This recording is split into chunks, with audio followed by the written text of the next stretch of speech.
Okay, thank you, everyone. Now, is there any final questions before we move to some recommendations that we will consider? Mayor Baker, then Mayor Whānau. Thank you. Thank you for the report. It's absolutely spot on. It proves we have a major cultural issue, obviously, that I'm sure the board will deal with. But my question is, I just want to make sure the staff below all this are actually okay, because we need these guys working on the ground and they're doing an awesome job. So I just want to double check our staff are in a good position. Kia ora, Mayor Baker. Thank you for the question relating to the people that operate Wellington's water services 24 hours a day, 7 days a week. This, as I've mentioned previously, this is an organisation that's exposed to public opinion and obviously scrutiny. And while those of us at the on the board and the senior level we buy into that, and that's part of our day-to-day lives, it isn't for most of the staff in the organisation. So we're working really hard to support them. And in fact, the Chief Executive and myself will be discussing today's meeting with staff and the report in general later in the afternoon. We want to ensure that staff are supported and understand and can ask questions and provide the reassurance that we can. Okay, thank you for that, because obviously from reading the report, which you've all read, the cultural issues are coming through and the timeliness of getting things obviously through to the board seems to be missing. So I'm going to leave it there, I think. And thank you. Yeah, what I just to say as well, that we've got great people who turn up to work to do a good job, and what we've got to ensure is that the culture of the organisation doesn't prevent them from doing that. Mayor Whānau. Thank you. I just wanted to make a few comments. So first of all, thank you for the report. While quite honest and damning, and highlights a number of issues that our council have raised for some time, I do believe that it will put us onto a better path to address our water issues. We've had the fluoride report and similar concerns through our field force report. And we know, even as a committee, we've put some of those recommendations on hold as we work towards the new water entity that was coming. So, there's some responsibility here as well. But this report shows that we just can't do that anymore. And I know that we all agree with that. In terms of organisational change, which has been, organisational and cultural change that needs to be addressed, it starts from the top, that includes the board as well. So I'm looking forward to seeing the board and the organisation be more hands-on with each other. Still very keen to see constructive engagement between council staff and Wellington Water. I'm sure we'll expect to see the board's action plan and being laser focused on fixing the issues of this report, but also ensuring that Wellington Water is delivering the work and value for money. But again, I just want to end this by saying that we appreciate the work of the staff on the ground, and to echo Mayor Baker's comments, and we appreciate the work that has been done on the leaks to date. Thank you, Mayor Whānau. Go to Councillor Connolly. Just remember questions, because we will have some recs that we can then make comment to as well. Yep, Councillor. Kia ora. So thank you very much for this report. It's a hard read, but it provides, I think, a really useful way forward, and so it definitely highlights the issues around values and culture in the organisation, and information and escalation. These aren't new issues to many of us around this table, and so, but we have had reviews before, as others have mentioned, and things haven't necessarily changed. So I was wondering, I know it's early days and you've only just received this report, but could you outline what you're proposing in terms of assurance for the committee, so that we can have confidence that these recommendations will be actioned? Thanks, Councillor Connolly. And I'd just like to say, you're right, these are not new issues. There was a report into fluoride, I think Wellington Water fixed the system issues there, but it didn't, the cultural issues remain, and I think that's evident by this report. The second part to your question, we're going to get some guidance and instruction today from yourselves. We will go away and put together a plan that will hopefully give you assurance in the first instance, but it's coming back and actually being able to demonstrate that we can make change. Part of that is about building new systems, particularly in that finance and audit area, building new systems, controls, ensuring that we've got the right resource in the right place. That's the functional aspect. Organisational culture, the board is more engaged with some of the day-to-day operation, and we will stay, to go to Mayor Whānau's comment, closer to the action on your behalves as shareholders. Okay, if there's no other questions, we'll move to the recommendations, if we can put them up on the screen, and I will read them out for interest of the room.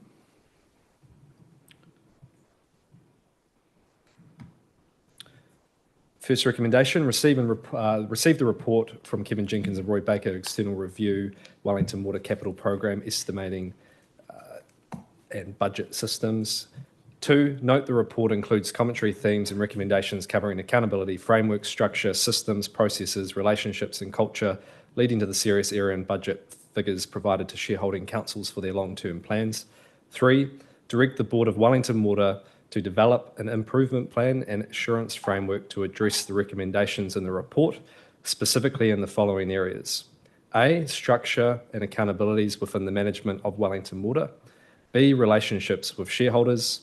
C, rebuilding the finance and planning functions within Wellington Water with particular reference to the failures in the control environment that led to this issue. D, addressing the culture issues that have their roots in systems, processes and overall accountability framework for the organisation, including the relationship with the board. This should include work to ensure the values of Wellington Water are within all work areas and employees are acknowledged for their value-based actions. E, residual issues from the fluoride report. F, cost estimates associated with any improvements and assurance that resources are aligned efficiently and appropriately. 4, provide this plan to the Chair of the Wellington Water Committee within 4 weeks, noting that this should not preclude immediate steps the board can take to remedy the issues presented. 5, note that the Chair of the Wellington Water Committee will schedule an additional meeting of the Wellington Water Committee to discuss the plan and assurance framework once received. 6, agree to schedule a workshop for the Wellington Water Committee and Board of Wellington Water to enable the relationship and accountabilities between the committee, comprising shareholder council representatives and iwi, and the company are appropriately managed as the region navigates the local Water Done Well reform program. 7, acknowledges the day-to-day efforts of workers on the ground within Wellington Water who are making good progress in trying circumstances. So I'll move that. Do I have a seconder? Councillor Connolly. And just to make some comments, first off, I would say that this report, as many have already said, raises some serious questions around culture, accountability and processes within Wellington Water. This helps explain the unacceptable budget error that occurred, but it also raises pretty serious questions that go well beyond that. We have been clear through these recommendations, which I hope will be passed unanimously, that the Wellington Water Board must act now to implement a plan to address the recommendations and hold management to account on that plan. Wellington Water staff and contractors, I would say, continue to make pretty significant strides in a number of areas when it comes to the challenges we have with infrastructure in our region. However, while good progress is being made on that, we must deal with the cultural and systematic issues that have been identified and raised in this report as quickly as possible to try and avoid these types of errors from happening again. It's also important to recognise that the work of Wellington Water and its shareholder councils has been disrupted due to changing government and evolving water reform. This has contributed to the challenging operating environment and giving a clear direction of what the future looks like. And while we want to avoid duplicating efforts that will be addressed by a new entity, the report highlights many issues that simply cannot be delayed, and it is the clear message from this committee that they must not be delayed. I'll open it up for any other comment. Mayor Guppy. Make a comment just to say that whilst we're around the table now being very cautious and saying, gee, what happened, this is not something that's new. We've allowed, looking around this table, the responsibility is here. We've allowed this beast to grow, and it's over 5 or 6 years. And the fact of the matter is, they had continually thumbed their noses at us. We have had ample opportunity in this committee to actually question what Wellington Water was doing. We had the fluoride report, nothing happened. We had the field force report that Wellington initiated, and this committee, a number of times, we'd asked for that to be talked about, and we were told clearly that it had nothing to do with this committee. And we abdicated the responsibility of challenging Wellington Water. And we have a responsibility to our ratepayers with CCO, so I hope people don't run all their CCOs like we've been running Wellington Water. So it's a wake-up call for everyone around this table. Any other comment? No? Okay, so I will, the recommendations have been moved and seconded. All those in favour say aye. Those against no. I declare that carried unanimously. Okay, thank you. We'll take a 2-minute recess and then get back into the final parts of this agenda for this meeting. Thanks.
Okay, thanks everyone. If we can grab those members who have, if they are around.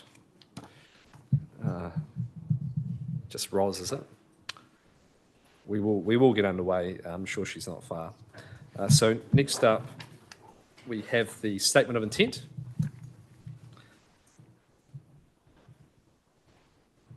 And this is on page 82 of the agenda. Tonya.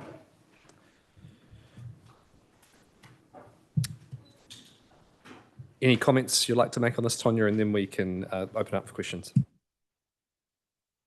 Simply that we tried to engage and get feedback from councils on the way through. So we're hoping that it's that on behalf of the board that it's picked up the areas of concern. Obviously we'll have a few more things that we're reporting back to the Water Committee on, but I think hopefully people see your inputs that you require and performance you need from us this year. Thank you. And just noting, as mentioned in the paper, there'll be the opportunity at our September round for a workshop on priorities moving forward. Yeah. Okay, no questions? I'll move the recommendations that are in front of us. Do I have a seconder? Mayor Guppy, any discussion? All those in favour say aye. Those against no. Declare that carried. Okay, moving through Charles this time. Okay, acute water shortage risk, page 132 of the agenda. We have Charles here. Any comments you'd like to make, Charles? And we'll open up for questions. Kia ora. The paper just provides an update on the effectiveness of our activities to control the risk of acute water shortage this summer. And what's really pleasing is the graphs show that we're on track as a region to achieve the goals that we agreed with Taumata Arawai about reducing demand by 7.4. I'll just reiterate what the chair indicated, that this is being achieved through water leak repairs and the importance of renewals in terms of a long to medium term solution. Otherwise, water loss will come back without continued investment in leak repair. The progress is supported by the rolling averages, which is another really pleasing thing that should give you assurance that for the first time in 5 years, we're starting to see demand peak and start to come down. And that's that again gives good assurance to Taumata Arawai that the councils and the committee and the board are all doing what they was reasonably expected of them to get control of the acute water shortage this summer. Okay, any questions? Councillor Connolly, then Mayor Baker. Thanks for this report, and it's potentially good news, though I assume we still will be in a precarious position this summer and for the next decade probably, until we get more supply or more capacity for drought protection. Sorry, I've just lost my train of thought. Communication. So I know it's only July, and to be thinking about what we're going to be doing in summer is potentially a little bit early, but you know, presumably you have started thinking about how our comms campaign went last time in terms of getting the messages out and ensuring that the right behaviours were produced. Have you started thinking about what we're going to do this time, things we're going to do differently, any new strategies we're going to try, et cetera, et cetera? Yes, I can confirm that we've conducted a series of small reviews into the different pillars of the that we use to support the acute water shortage. One of those is communications, but a lot of them are around making sure that we're applying best practice to the problem and we're doing it in a measured way. So all of those things are coming to the board soon for us to demonstrate to them that we've taken those on board and we're adjusting. One of the things that we're very keen on is our communities have come really did a substantial contribution, and that can't be understated for the impact that that had last year. And we want to capitalise on that and use that as an ongoing education opportunity to keep the water usage in Wellington on that track. And that again will be important this summer. I think there's two things. There's the acute water shortage and us managing the specifics of this summer. And I think you rightly draw out the wider strategic problem, which is also being addressed through different investment. And they're similar and they're connected, but slightly different problems. Just as a follow-up to that, like in previous times, will you put a paper to September or even later, like outlining the new kind of comms campaign and how we're going to roll? Absolutely, yes. So we'll bring that to surface that to the committee through the board. Yep. Mayor Baker. Thank you. I just wonder why we just don't keep the water restrictions going. I mean, we've had a dry winter. People are saving water. We want them, they're going to end up paying in the long run. It's a learning process. We've got a problem. Why do we just do it for summer? Why do we just not keep it going all the way through? It's just training people to use less water. Yeah, well, good on you, because I can't see why we don't do it all the time. Like, we've got a problem, we know that. Why do we just spit it out in summer? There's a number of factors which go into deciding or our recommendations about when water restrictions should be applied. Some of the councils like to stay in level 1 all the time. What we do know is that during the winter, that doesn't actually make a substantial difference day to day. And there is a risk, not so much at level 1, I mean, that's a fairly routine thing, but if you went into the higher levels, you do get restriction fatigue. And then when you come in the crisis, there's actually nothing left in the armoury to drive a sense of urgency and sense of agency. So if we're in the higher levels now, it wouldn't really change the amount of water that's consumed in the winter necessarily. And when we went to come into the summer, there's nothing left to escalate or draw that kind of sense of anxiety towards. Yeah, so I can understand the logic, but we can more fulsomely explain that because we've got some people that know how that works much better than I do in Wellington Water. Okay, it's just when people have meters, they save it more, and this is no different if they know that the restrictions are permanent, but, okay, thank you. Yep. I'll deal with that. Any other questions? No? Okay, move to the recommendations. So that is that the committee receive and note the report. Over seconder. Mayor Pakapi, any discussion? All those in favour say aye. Those against no. Declare that carried. Thank you, Charles. Moving through to item 11, which is the AGM. Mark, if you'd like to come forward. Pretty straightforward. Any comment you want to make? Just your microphone there. Yeah. Here we go, this one. Kia ora. Yeah, just as per previous years, we're proposing not to have an AGM. Any questions? Any questions? No? Okay. Recommendations is that Wellington Water Committee signs the shareholders' resolution in lieu of an AGM for the 23-24 financial year. Do I have a seconder? Mayor Baker, any discussion? All those in favour say aye. Those against no. Declare that carried. Moving through to item 12, which is an information item, the Forward Work Programme on page 140 of the agenda. Any questions on this?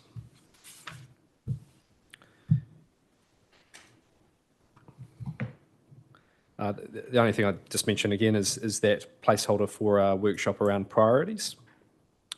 And that will be at that next September meeting. Okay. No, great. So I'll move that the committee receives and notes the draft Forward Work Programme, future workshops, seconded by Mayor Whānau. Any discussion? All those in favour say aye. Those against no. Declare that carried. Okay, now we do need to move back into exclusion of the public, and that is to deal with public excluded minutes, and then we will be completed. So I will move that the public be excluded for these items as outlined in our recommendations. Do I have a seconder? Mayor Baker, any discussion? All those in favour say aye. Those against no. Declare that carried.